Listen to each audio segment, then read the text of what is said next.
রুম্পা, কাজ পরে করো, আগে এইদিকে আসো। ঘরের কাজ করতে করতে জান বেড়ে যায় আর এই বেটা একটু পর পর ডাক দেয়। এই কি হয়েছে বলো? তুমি এত কাজ করো, দেখলে কলিজাটা ফাইটতে যায়। বলো কি সত্যি আমার কষ্ট দেখলে তোমার কলিজাটা ফাইটতে যায়? তোমার এত কষ্ট আমি দেখে সহ্য করতে পারতেছি না। তুমি এক কাজ করো, দরজা লাগায় কাজ করো। এই রুম্পা, তোমার ভাই সাইজে গুজে কোথায় যাচ্ছে? নতুন বউরে নিয়ে ঘুরতে যাচ্ছে নাকি? আরে না, বউ নিয়ে ঘুরতে যাচ্ছে না, নতুন বইয়ের জন্য নুপুর কিনতে যাচ্ছে। ও আচ্ছা, তোমার ভাইরে বলে দাও নুপুর কেনার সময় কম বাজে এরকম নুপুর কেনে জানি। তোমার এত টেনশন করা লাগবে না, নতুন বউ নুপুর খুলেই ঘুমাবে। আমার স্বামী আমার সেই সম্পদ, যার বুকে চিরদিন আমি নিরাপদ।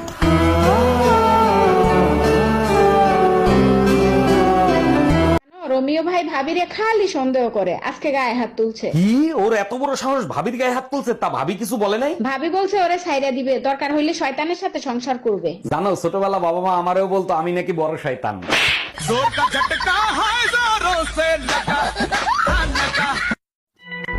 ভাই আপনার না চিনা চিনা লাগতেছে, কই জানি দেখছি। কই আর দেখবেন, মনে হয় টিকটকে দেখছেন। আমি টিকটক সেলিব্রিটি না।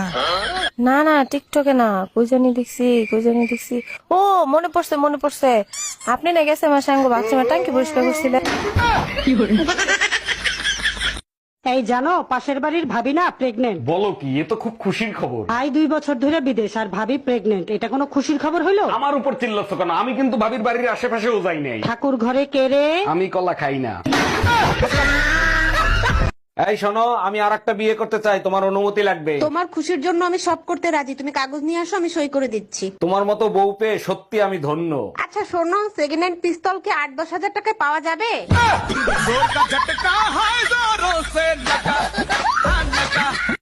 আমি ল্যাংটা ছিলাম, ভালো ছিলাম। তাহলে একটা কাজ করো, দূর, তুমি খালি গানের মধ্যে ব্যস্ত লাগাও। কি কাজ করবো? তাহলে আবার ল্যাংটা হয়ে যাও। বেডা মানুষের রাগ হলো অনেকটাই বোম্বাই মরিচের মতন, প্রচন্ড ঝাল। কিন্তু মজার ব্যাপার কি জানেন, সে ঝাল মরিচ রে মাইয়া মানুষরা পাঁচফোড়ন টাচফোড়ন দিয়ে আচার বানায় খাওয়ার ক্ষমতা রাখে। অরুণ ভাই মন খারাপ কেন? আজকেও কি ভাবির সাথে ঝগড়া হয়েছে নাকি? আর ভাবি বললেন না, যেখানে বাঘের বয় সেইখানেই রাইত পয়। ঝগড়া লাগলেই চাইনিজ ভাষায় গালি দেয়। চাইনা মেয়ের বিয়ে করছেন, চাইনিজ ভাষায় তো গালি দিবে, তাই না? অরুণ ভাই, এইটা ভাবি কি গালি দিছে? শুয়োরের বাচ্চা, আজ তোর খবর আছে। আমার অতীত নিয়ে আমার কোনো আফসোস নেই। আমি আমার ভবিষ্যৎকে শ্রদ্ধা করি এবং আমি আমার সৃষ্টিকর্তাকে বিশ্বাস করি। আমি বিশ্বাস করি আমার অতীতের চেয়ে আমার ভবিষ্যৎ আরো বেশি সুন্দর হবে।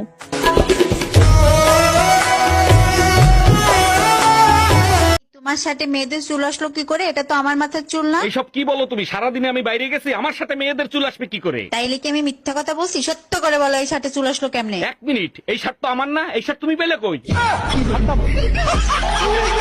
এই তুমি কার সাথে রাত কাটায় আসলা? কোথায় গেছিলা? সত্যি করে বলো। তোর মার সাথে গেছিলাম, সারা রাত বসে রামায়ণ শুনছি। ও আচ্ছা, তার রামায়ণ শুনে তুমি কি শিক্ষা লাভ করলা? আরে রাখো তোমার শিক্ষা, আমি তো এখন পর্যন্ত বুঝতেই পারলাম না সীতা কার বাপ। हम इसका पति है, हमको सिर्फ फांसी का सजा चाहिए। মেয়ের বিদায়ের সময় বাবা মা কান্না করে আর তুমি হাসতেছো, তোমার লজ্জা করে না? তোমার মনে আছে, মেয়ে যখন ছোট ছিল তখন তুমি আমাকে বলছিলা মেয়ে না থাকলে তুমি আমার সংসার করতা না। ভুলে নাই, মনে আছে তো। কি হইছে? আজ সেই দিনটা আসছে। এত খুশি হয়ে লাভ নাই, তুমি আবার বাবা হচ্ছো। বাই বাই, টাটা। নো, আমার ভুল হইছে, আমাকে মাফ করে দাও। তুমি আমার মন ভাঙে টুকরো টুকরো করে ফেলাইছো। ভাঙা মনটারে আবার জোড়া দিয়ে নাও। তুমি এক কাজ করো, একটা গ্লাস নাও, ফ্লোরের উপর আছাড় মারো। 1 মিনিট। হ্যাঁ দিছি। এবার ওই টুকরো গুলোরে জোড়া লাগাও। গ্লাস তো টুকরো হয় না, স্টিলের গ্লাস ছিল।